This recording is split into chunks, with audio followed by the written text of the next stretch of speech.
Hello! Hey guys! How you guys doing? This is day 3 of quarantine. I still haven't left the property yet. I might need to go to the shops tomorrow, which I'm not looking forward to. It might be a bit of a shit show.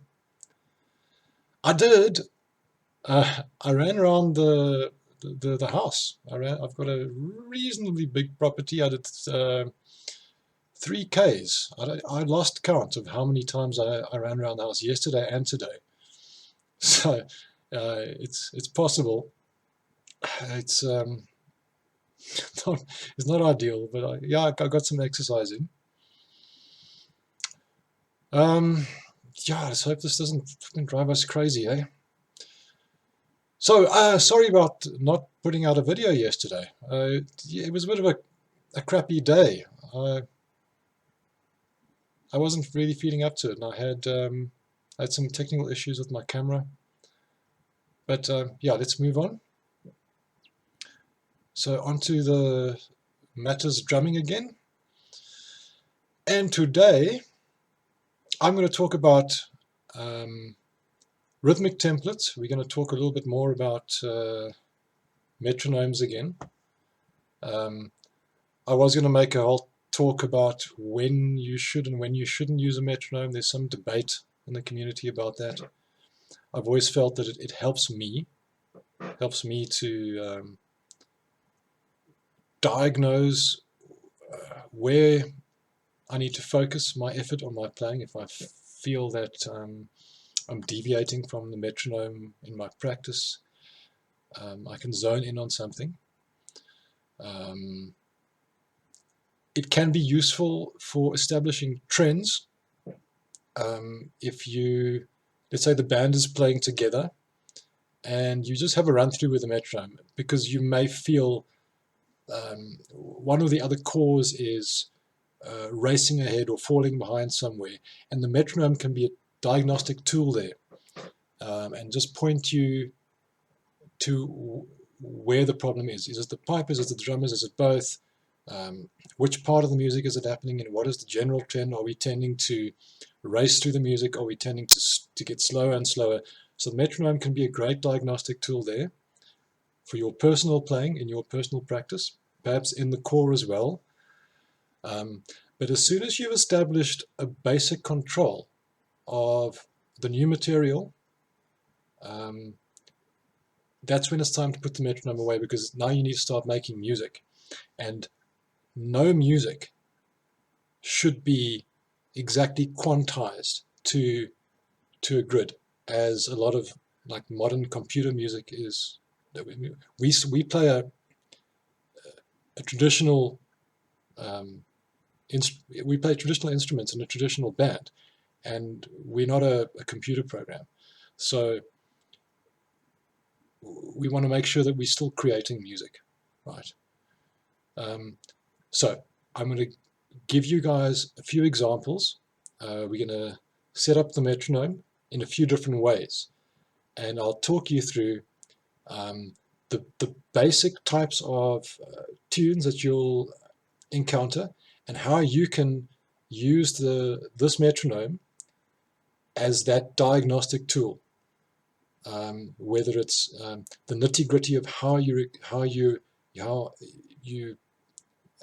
playing a rudiment or a phrase, or whether it's a broader sort of musical thing, if you're trying to figure out whether or not what you're doing is adhering to the demands of the rhythm of the music.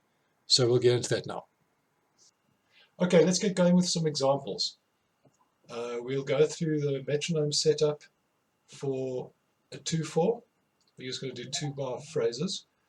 This is something you typically find in a hornpipe or a reel. It's round, there's no dots and cuts. And the first thing we're going to do is just set up a basic tempo, and we'll go just a little bit slower than what the band is going to be playing it at. So let's say your pipe major wants to play this at 80. Let's just dial it down a little bit. Let's say make it 78. Let's just go for 1 quaver per beat. that's typically how most metronomes would be set up to start with. Okay, the limiting factor here is that you've only got 2 points of reference in each bar that you can follow with the metronome. So you could be landing these bang on target and be messing up the timing between these marks. Okay, so let's say you're playing something like this. Okay, not a very good example, but I was trying to land on the beats and deliberately make it sound like these ones in between were not landing on the money. So it felt awkward, it sounded awkward. There was a stretching and a compression of the notes. So the very first thing we do, I wouldn't even start practicing with a metronome setup like this. I would at least double that up. So let's make it 156, twice 78. So there we go. Now we've got 2 points of reference per beat. 1 and 2 and 1 and 2 and. We're doubling the reference points for our ear to latch onto while we're practicing.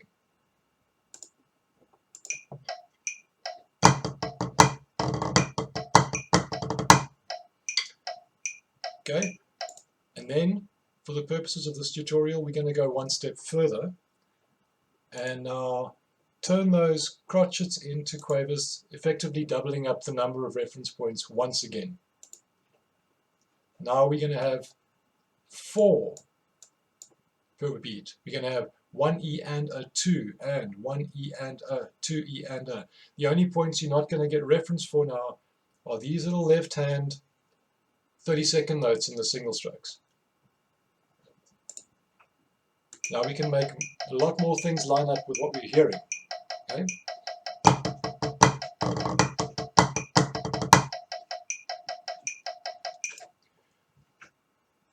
A common problem is when, as soon as you've got something that's syncopated, where you've got this 1 E and a to E and a, those are your accents, that's like the key rhythm you're going to be hearing. There's a tendency to be too late on these notes. So now with the metronome set up this way, let's have a look at this note here, this left hand. It's very common to play that too late. And then what happens is we end up scrunching up the single strokes to fit it in because we want to land up back on the beat, so we got to kind of catch up. So what we lose is the basic 1 E and a 2 and 1 E and a 2 E and a. We're missing out on that E. Yeah? So that's something that you can do too. You can dissect what you're busy trying to play, and you can just work on getting that note in time. Leave out the single strokes, and then when you've got this all going nicely, you put those back in again and you make sure that those are nice and evenly timed.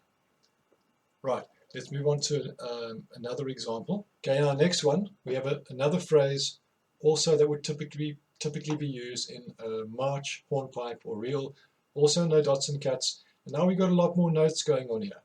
So now it can be even more difficult to find your way, especially in the second bar. The metronome is going to give us the 1 E and a 2 E and a again. Now we have to think about how we're going to make this all fit into that. So what I'm going to do is I'm going to start pulling this apart. The first bar is really easy, right? Sorry about that line. This we should be able to nail without too many issues.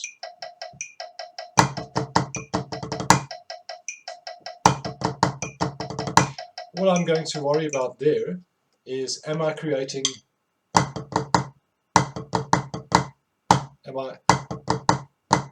that rhythm? So a lot of it is going to be about whether that note is in time and whether or not those single strokes are evenly spaced between the and the 1 of the next bar.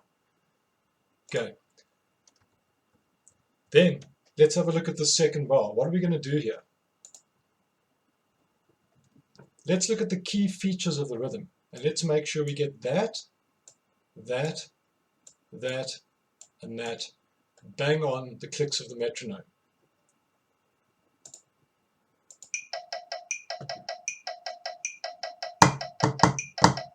Okay, that is 1, 1 and E, 1 and E, 1, 1 and let me do it with the metronome. 1 and E, 1. So those are your anchor points, and that's what your mind has got to be focused on when you're now fitting all the other notes in there. So let's add in things bit by bit. Let's add in the single strokes at the end. So now we're just going to worry about da da da digga digga da, right? And metronome's gone. Okay, 1 and E digga digga da.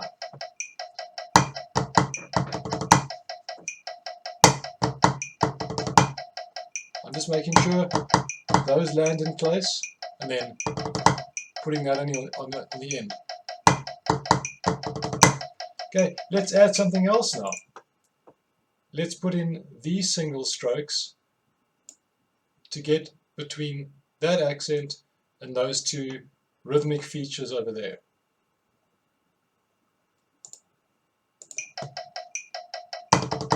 Okay. 2, 3, 4. I'm thinking about those anchor points. 2, 3, 4. The last single's in. And then your next step is, let's fill in the blanks. So give the whole thing a go now.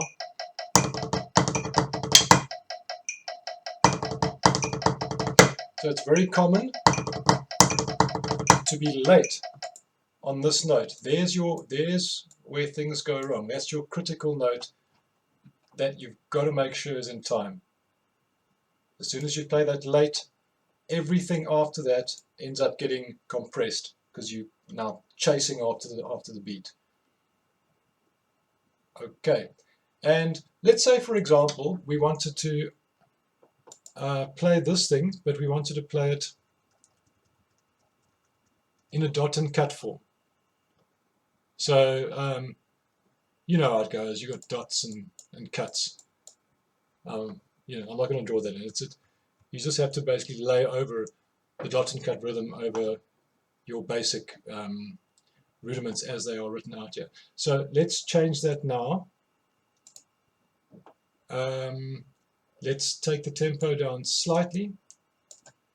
And what we're going to do now, instead of the subdivision being 2 quavers here, you'll see down here, either side of a triplet, that one, you're going to get 1, 1, rest 3, 1, 3, 1. It's going to sound like so. And that'll be a familiar sound, familiar feel to you. Now that's not exactly a dot and cut rhythm, but that is actually a lot closer to what we play. A dot and cut rhythm is a lot sharper if you're strictly playing it like that.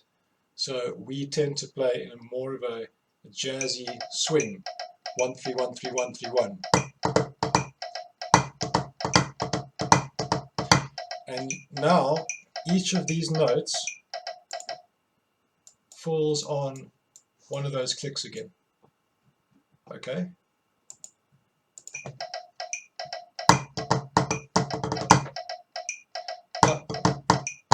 That's what I'm thinking. 1 and E, stop. 1 and E, stop. We can also apply the same principles into the second bar. We deconstructed it. I'm just listening for those clicks. I'm making sure that my rhythmic features are anchored on those clicks. 1 and a E, stop. 1 and a E, stop. Put the last little group of notes in. First one.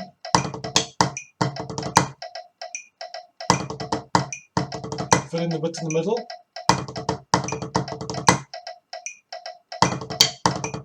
The whole phrase. Sorry. 2, 3, 4. 2, 3, 4. Okay, you get the idea. In the next example, something that causes a lot of issues is the timing of accents within continuous rolls. So what we're going to do is ignore all the ties. We're not going to play any buzzers. So we're going to play this in that dot cut, 1 E and a 2 E and a 1 E and a 2.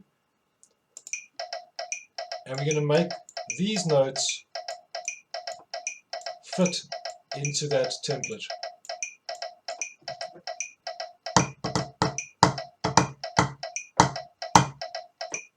One E and a, 1 and E, stop. 1 E and a E, 1 E, stop.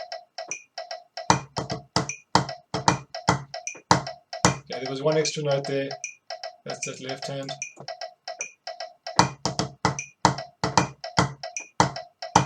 Let's do the first bar.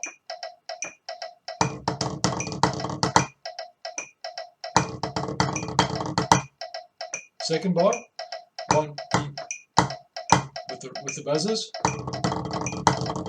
2, 3, 4. So you see what I did there the first time? I was late on this note. That's your culprit again. So I'm going to try it again and try to make sure that I get that note bang on the money. Second bar. 1 and E, da. I'm listening for the correspondence between what I'm playing and what I'm hearing off the metronome click. So the whole 2-bar phrase. 2, 2, 3, 4. Yeah, and just to contrast that again, if we took all of this away and we're trying to learn how to play this, and our metronome is set up, what's that, 76, and we're back to 1 click per beat. Okay, this really feels awkward.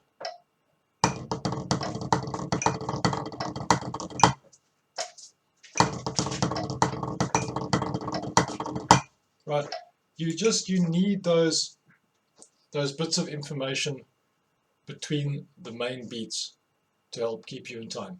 When you've gone through this process and you're comfortable with the new material you're trying to learn or trying to perfect, then by all means lift the metronome up closer to where that tempo is that the band's going to play the tunes at. Right, we'll move on to some other examples after this. And for our next example, we're going to look at something in compound time. So we've got a 6/8 example. This is from a jig.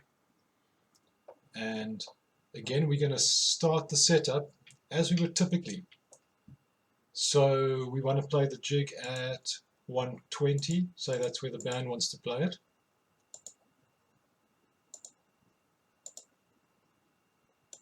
And then, again, I recommend taking it down, say to about 116 for practicing purposes and for this metronome diagnostic process. And we're going to give ourselves, again, just that 1 beat per beat group, that 1 click on the metronome. So you're going to get those 2 anchor points per bar.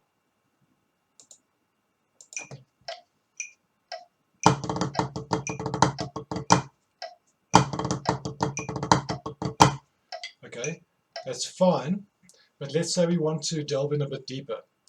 So say we're struggling to time this rough over here. What we know is that that left hand there and that left hand there are on 2 and 3 of that triplet. 1, 2, 3, 1, 2, 3.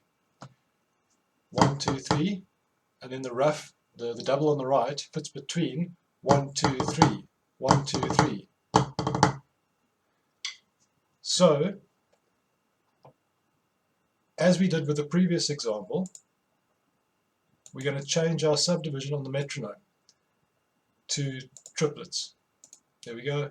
So now we're getting all the reference points of the 6/8. 1, 2, 3, 2, 2, 3, 3, 2, 3, 4, 2, 3. So if we're working on that rough, for example, I'm thinking 1, 2, 3, 1, 2, 3, 1, 2, 3, 3, 4. 1, 2, 3, 1, 2, 3, 1, 2, 3, 1, 2, 3, 1.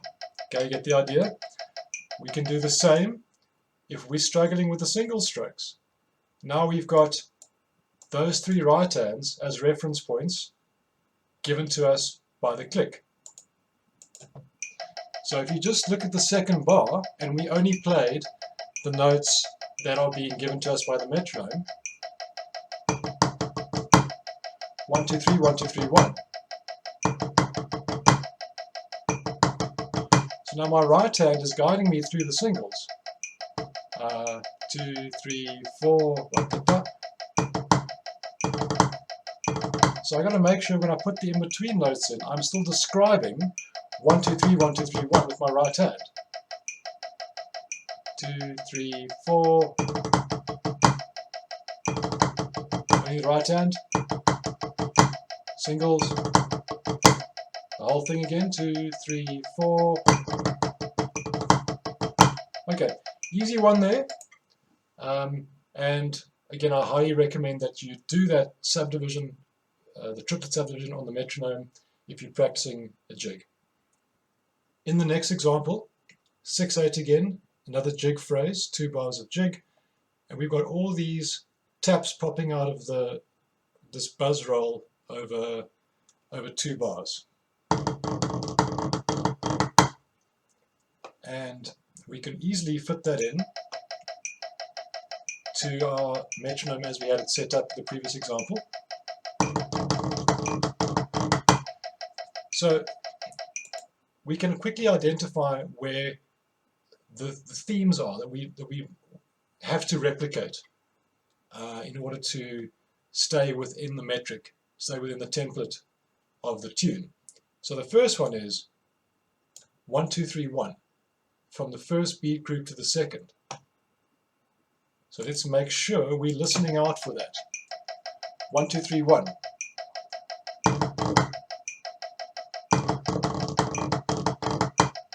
1, 2, 3, 1. Same thing with the next note. This is another common culprit, which could end up being late. 1, 2, 3, 1, 2, 3. 1, 2, 3, 1, 2, 3. I know that if I get that note in time, this note here, that there's a much better chance of me getting the rest of the phrase to follow in with that template too. I'm also going to be thinking now, I'm going to play the whole thing through, and I'm going to be thinking about this 3, 1, 2, 3, 1 at the end. So in short, are all my taps lining up with that 1, 2, 3, 2, 2, 3, 1, 2, 3, 2, 2, 3 that I'm getting? If they're not, then you need to figure out where you're going wrong. So let's have another go at that. 2, 3, 4. 1, 2, 3, 1, 3, 2, 3, 1, 2, 3, 1. Okay, I think you guys get the idea there. We're going to move on to some Strasbourg examples now. Strasbourg tends to be the one that gives people the most problems, and it gets a little bit tricky when we're setting up a metronome for that. Okay, so I'll see you over there.